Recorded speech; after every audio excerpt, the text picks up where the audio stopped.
প্রিয়। কণ্ঠের মাধুর্য ও ব্রহ্মচর্য,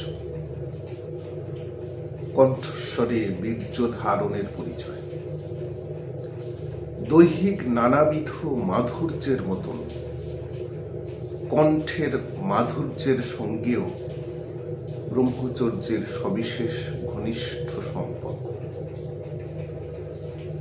কৈশোরের প্রারম্ভে শৈশবের কণ্ঠ লালিত্যের যে বিকার দেখা যায়, তার মূলে আছে কতগুলি গ্রন্থিনালী থেকে রস নিঃসরণের প্রভাব, যা যৌবনের উদ্গমের সাথে সাথে দেহ মন প্রাণে নানাবিধ বিকারের সৃষ্টি করে।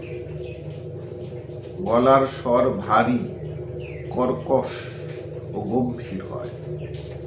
বস্তুত যৌন জীবনের সূত্রপাত কণ্ঠস্বরের মধ্য দিয়ে প্রথমে ধরা পড়ে। যারা ধৃত বীর্য কৌমার্য ব্রতধারী, তাদের কণ্ঠস্বরে এরকম পরিবর্তন ও বিকার প্রায় লক্ষিত হয় না।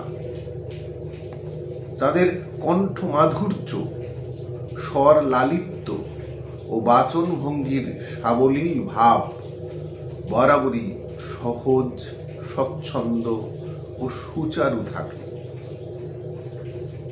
কণ্ঠস্বরের মধ্য দিয়ে প্রতিফলিত হয় কিশোরের বীর্য ধারণ প্রয়াস কতটা সফল ও সুদৃঢ়। কণ্ঠস্বরের মধ্যেই নাদ ব্রহ্মরূপী ব্রহ্মশক্তির সাক্ষাৎ অধিষ্ঠান।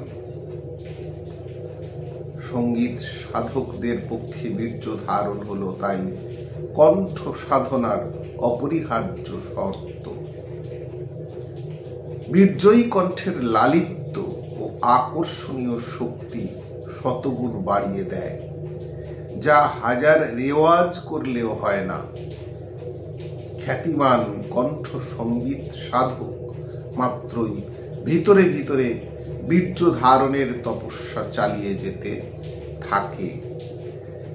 সঙ্গীতের আদি গুরুরূপে প্রসিদ্ধ ভগবান শঙ্কর, হরিদাস গোস্বামী, মীরাবাই, যদুভট্ট, আলাউদ্দিন খাঁ প্রমুখ সুরশ্রেষ্ঠ সঙ্গীত সাধক ব্যক্তি জীবনে ব্রহ্মচর্য ব্রতধারী বা সংযমী মহাপুরুষ ছিলেন।